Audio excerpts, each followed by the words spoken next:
a nostalgia guy, remember it? So you don't have to. Well, we've all heard about The Graduate.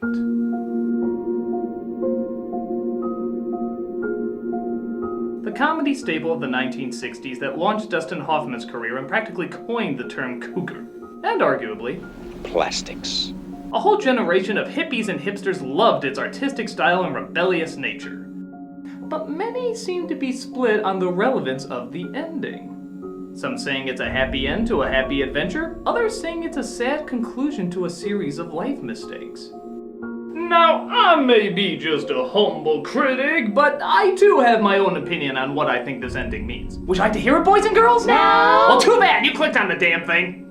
Now keep in mind, this is an analysis of the film's ending, which naturally means we have to analyze the rest of the film too, so there will be some major spoilers. With that said, Benjamin is a college graduate who doesn't know what he wants to do with his life. All he knows is that he wants to be different. I want it to be... To be what? different.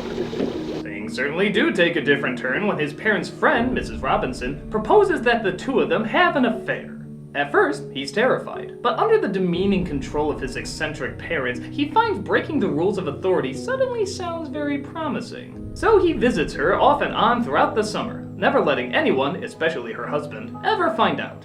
Over time, he finds out more and more about her, like why she married her husband if she obviously is not interested in him. Oh no, you had to marry him because you got pregnant. Are you shocked? And by society rules, and even a fair case of logical reasons, the couple found themselves stuck. This doesn't bother Benjamin too much until her daughter Elaine is said to be coming into town. Mrs. Robinson forbids him to see Elaine, but he accidentally gets roped in. Once again feeling his inner rebel coming out, he defies Mrs. Robinson's harsh orders and decides to keep seeing Elaine anyway, resulting in her finding out about them and the family splitting up. But that can't stop what Benjamin now feels is love meant to be. So he takes a road trip to Elaine's school and proposes that they keep going out. In fact, he proposes that he proposes. That's right, he asks her to marry him. Taken back by his offer, she finds herself confused and not really sure what to do. Her parents know, though, she's going to marry another boy who has his life ahead of him and all sorts of high expectations. But when Benjamin interrupts the wedding, she sees the true face of her parents' control and decides to run away and be with Ben, hitching a ride on a bus and riding off into the sunset, living happily ever after. Or are they? If they just got onto the bus and it ended with them laughing, maybe this could be considered a cheesy romantic comedy with maybe a bit of an artistic edge. But it holds on them riding the bus in silence as their smiles slowly fade away. Why include this if this was just supposed to be your typical happy ending? Well, let's really look at the story again. All throughout the film, both our lovers fight against parental authorities that clearly want to have them under their control. But when does the movie ever say that what they're doing is a good idea? Look at this film through the goggles of rebellion. Rather than doing something because it's what they want to do, they're doing it because they can strike back at their parents and society's social statuses. Wouldn't that make more sense as to why Benjamin would want to marry Elaine after only going out, a date and a half? Yeah, a little weird, isn't it?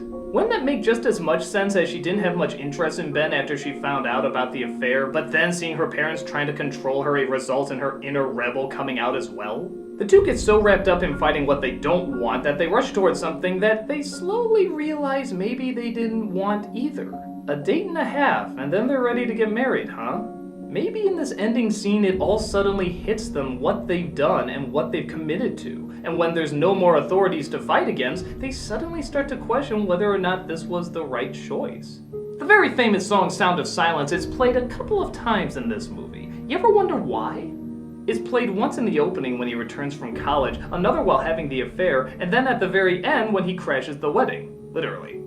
So why these three moments specifically? Was it because they just realized they had a popular song and they should put it in to sell the soundtrack more? Well, here's a crazy fucking idea that maybe more movies should catch on to. The song actually serves a purpose. Sound of Silence, as many of you know, is not a very happy song. It's about the emptiness that surrounds us and whether or not there's a way to escape it. All three times it's played in the film, Benjamin is debating whether or not he's content with his life or miserable with it, as he himself is not really sure. Remember, this is a kid right out of college. He has his whole life ahead of him and no idea what he wants to do with it. His only friends are his parents' friends, who have less interest in him than they do making themselves look good. He's barely done anything risky in his life, so the first time something different comes along, something dangerous, something new, something exciting, he understandably jumps at it, whether it's really in his best interest or not. He confuses this fighting back for his destiny, what he really wants, rather than young rebellion that just needs to run its course. He's so passionate about it though that he convinces Elaine on her wedding day that she should have the same passion too. So, when they run away together at the very end, are they in love? Well, they think they are, but that emptiness still seems to be there. That same sound of silence that was played in the opening. Only this time, unlike the opening, rather than having all these possibilities ahead of them, they're both stuck. Neither of them would tell the other that they want to back out now, especially after making such a grand escape like that one. Whether out of pride or fear, the two are bound to each other with no way of escape. Just like Mrs. Robinson. If you remember, she also made some rebellious mistakes and had to spend the rest of her life dealing with it.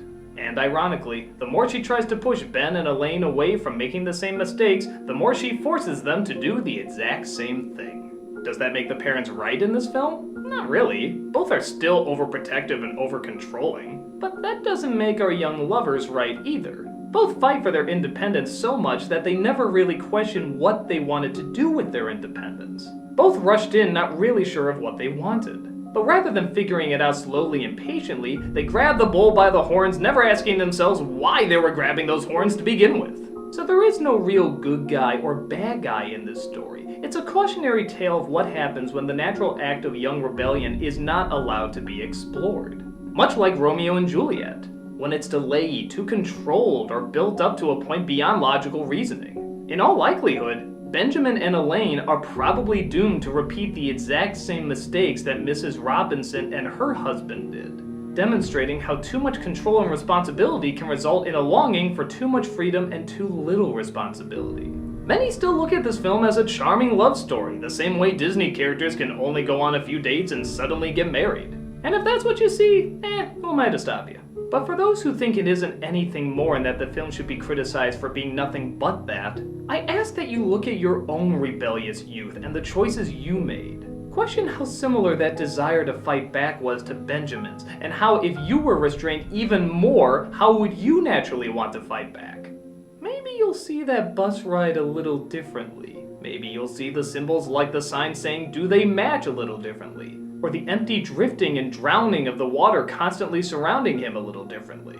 Or the placement of the famous song not just being there because it's a famous song a little differently. For me, this is the bus ride I always saw. And maybe you saw it too, or maybe you saw a different one. But in my world, it's a constant reminder of how it's always best to slowly figure out what you want rather than rush into something you're unsure about.